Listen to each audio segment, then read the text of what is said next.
할렐루야, 반갑습니다. 쉼 없이 말씀을 연구하는 것은 참으로 복된 사람이죠.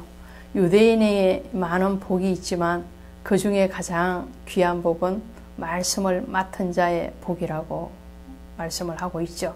그래서 세상의 어떤 복도 귀합니다. 모든 복이 다 귀하죠. 장수의 복, 재물의 복, 자녀의 복, 또 명예의 복, 모든 것이 다 소중하고 귀합니다. 하나도 헛된 것은 없어요. 그러나 그 중에서 제일은 하나님의 말씀을 연구하고 그리고 그 말씀을 생명으로 삼고 살아가는 여러분들에게 주어진 하늘의 만나의 복인 줄로 믿습니다. 그런 의미에서 오늘 사무엘상 4장을 가도록 하겠습니다. 이 4장에 오시면 블레셋과의 전투가 일어나요. 블레셋 사람들과 싸우려고 에벤에셀 곁에 진치고 블레셋 사람들은 아벡에 진쳤더니 이렇게 말이죠. 에벤에셀의 뜻이 뭔가요? 에벤에셀의 뜻은 하나님이 여기까지 도우셨다죠. 하나님의 도우신 가운데 이스라엘 백성들이 여기까지 왔어요. 그렇죠? 그런데 오늘 하나님이 다시 한 번 더 이스라엘을 하나님의 조울에 달아보시는 것을 보게 되죠. 그것은 이방인이 블레셋을 들어서 이스라엘과 전쟁을 일으키게 하시죠. 자, 사무엘의 말이 온 이스라엘에 전파되니라. 온 이스라엘에 사무엘의 말이 전파됐다는 것은 하나님의 말씀이 전파되었다라는 거죠. 그러함에도 불구하고 어떻게 해요? 전쟁은 일어나더라. 베들레헴이 떡집이잖아요. 떡집임에도 불구하고 그 땅에 기근이 오더라는 것이죠. 하나님의 말씀을 붙들고 있는 저에게도 여러분에게도 때때로는 이방인과의 영적인 전쟁이 일어나기도 하고요. 또 이 땅에서 육적인 삶을 사는 가운데서 고난과 곤란의 그 자리에 놓일 때도 있더라는 거예요. 그럴 때에 우리의 신앙이 어디에 있는가라는 거죠.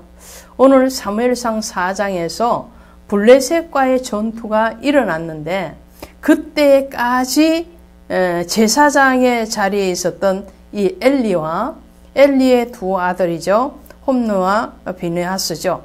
이들이 블레셋의 전투를 갈 때에 어떻게 하는가요? 그들이 첫 번째 전투에서 패하죠.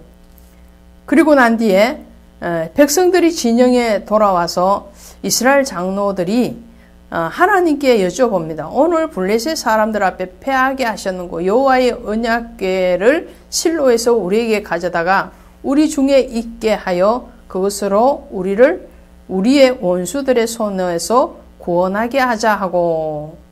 자, 이스라엘의 전쟁을 과거의 전쟁이나 광야에서의 행진을 보면 종종 하나님의 언약궤, 법궤죠. 그 법궤를 앞세우고 가는 것을 보게 되죠. 여리고성을 점령할 때도 법궤를 맨 제사장들이 먼저 앞장섰죠. 요단물을 건널 때도 법궤를 맨 제사장들이 앞장섰죠. 광야를 행진할 때도 법궤를 맨 제사장들이 앞장서 가는 것을 봤어요. 자, 이 법궤를 이스라엘 사람들이 어떻게 받아들이느냐. 오늘날 강단에요. 십자가가 설치된 교회도 많고 과거에는 거의 100%의 교회들이 강단에다가 십자가를 세우고 있었죠. 지금은 많은 교회들이 나무 십자가를 강단에서 내리죠. 그 의미에 대해서 오늘 우리는 각각의 해석이 다르겠지만 이런 거예요. 십자가가 우상이 되어서는 안 된다라는 거죠. 오늘 이스라엘에서 전쟁이 일어났는데 제사장과 장로들이 하나님의 언약궤를 메어서 그것으로 우리가 전쟁에서 승리하게 하자 이렇게 말을 합니다. 그러니까 믿음으로 정말 하나님이 임재하시고 하나님이 전쟁을 이끄시면 우리가 승리할 수 있으리라. 자, 갈렙과 여호수아의 그런 고백이 아니라는 거죠. 갈렙과 여호수아의 고백은 어떤 거였던가요? 그 가나안 땅에 아무리 거대한 아낙 자손이 있다 할지라도, 그들이 철병거를 가졌다 할지라도 그들의 신은 죽었고 우리 하나님은 살아계신즉 우리가 그들을 오히려 쳐서 점령할 것이다라는 거죠. 그들은 우리의 밥이 되겠다 그러는 거죠. 그런 신앙의 강력한 은혜가 아니고 오늘 이들이 하는 것은 이방인들이 가지고 있는 드라빔이나 부적과 같은 거예요. 라헬이 아버지의 집에서 나오면서 드라빔을 훔쳐서 나와서 말 안장 안에 숨기고 있었잖아요. 그 결과 라헬은 어떻게 되었던가요? 길거리에서 운명을 달리하고 말았죠. 자, 오늘 하나님은 우리 안에 우상이 들어오는 것을 원치 아니하시는데 그 우상화 되어지는 십자가나 혹은 성경이나 혹은 법궤가 되어서는 안 된다는 거죠. 오늘 제가 보고 있는 이 성경책도 말씀을 보기 위해서 귀하고 소중한 것이지 이 성경 자체가 부적이 돼서는 안 된다는 것이죠. 미가의 제사장 집에 있었던 그 예봇이 우상이 되었던 것을 우리는 사사기 17장에서 보았지요. 자, 그래서 이스라엘 백성들이 블레셋과의 전투를 나아가면서 법궤를 단순히 부적과 같이 그들을 블레셋으로부터 이기게 하는 도구로 생각을 했을 때에 하나님은 여지없이 그 전쟁에서 이스라엘이 패하게 하십니다. 그뿐만 아니라 하나님을 상징하는 그 법궤가 블레셋에게 탈취를 당하고 그리고 블레셋의 신인 다곤 신전에 들어가는 그런 치욕을 하나님은 스스로 당하시는 거죠. 스스로 수치를 당하십니다. 법궤를 빼앗기고요. 이방 신전에 하나님의 상징인 그 법궤가 안치되게 하고요. 또 더 나아가서 성전이 파괴돼요. 시드기야 왕 때에 바벨론이 예루살렘 성전을 파괴시키고 그리고 성전의 기물들을 다 훼손하고 빼들어 가잖아요. 그 파괴되어요. 더 나아가서 예수께서 십자가 위에서 친히 가야마의 법정에서 친히 사형 선고를 받으시고 그리고 십자가를 지시고 죽으심의 그 수치의 자리에 내려가시는 것을 보게 됩니다. 왜 그래야만 했던가요? 우리 안에 우상이 파괴되기를 원하셨어.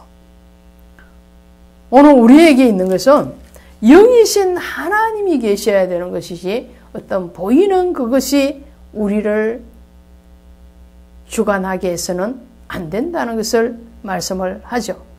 그래서 하나님의 거해는 빼앗겼고 엘리의 두 아들 홈니와 비느하스는 죽임을 당하였더라. 하나님의 궤가 빼앗겼을 뿐만 아니라 하나님의 그 법궤를 하나님의 거룩함을 훼손하는 자기의 어떤 욕심을 채우기 위해서 사용했던 이 두 아들이 죽임을 당하게 되죠. 그리고 이 소식을 들은 엘리 제사장이 어떻게 되는가요? 18절에 가니까 하나님의 궤를 말할 때 엘리가 자기 의자에서 뒤로 넘어져 문 곁에서 목이 부러져 죽었으니 나이가 많고 비대한 까닭이라. 그가 이스라엘 사사가 된 지 40년이라. 엘리 제사장이 성전 문 앞에 의자에 앉아 있었다 그랬죠. 앉음의 자리는 뭐라고 그랬어요? 심판의 자리라고 했죠. 하나님이 심판의 자리에 앉으셔야 되는데 제사장이 의자에 성전 문 앞에 앉아 있었다는. 제사장은 어디에 있어요? 성전 문 앞에 있어서 될 사람이 아니에요. 제사장은 성전 깊숙하게 지성소에 들어가 있어야 되는 사람이 제사장이죠. 그런데 성전 문 앞에 앉았어요. 하나님과의 깊은 교제의 자리에 있어야 되는데 외곽에 있었다는 거예요. 그리고 자기가 왕의 자리에 있었기 때문에 엘리 제사장도 두 아들과 함께 죽임을 당합니다. 그리고 그의 며느리인 비느하스의 아내가 그 남편과 시아버지의 죽음의 소식, 그리고 법궤가 빼앗겼다는 소식을 듣고 조산을 하게 되죠.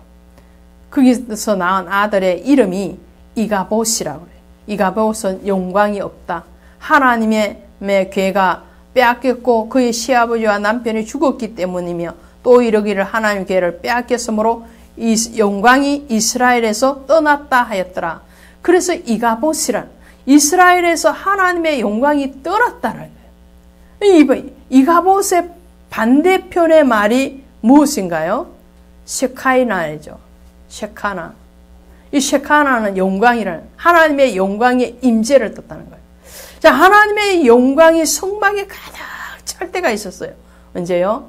이스라엘 백성들이 광야에서 정말로 일치단결해서 하나님이 주시는 그 예물들을 다 하나님의 곳간에 드리고 성막을 짓고도 남음이 있는 그런 헌신된 마음이 하나가 모여졌을 때에, 그리고 그것으로 성막을 완공시켰을 때 출애굽기 40장 마지막에 하나님의 영광이 성막에 가득 찼더라.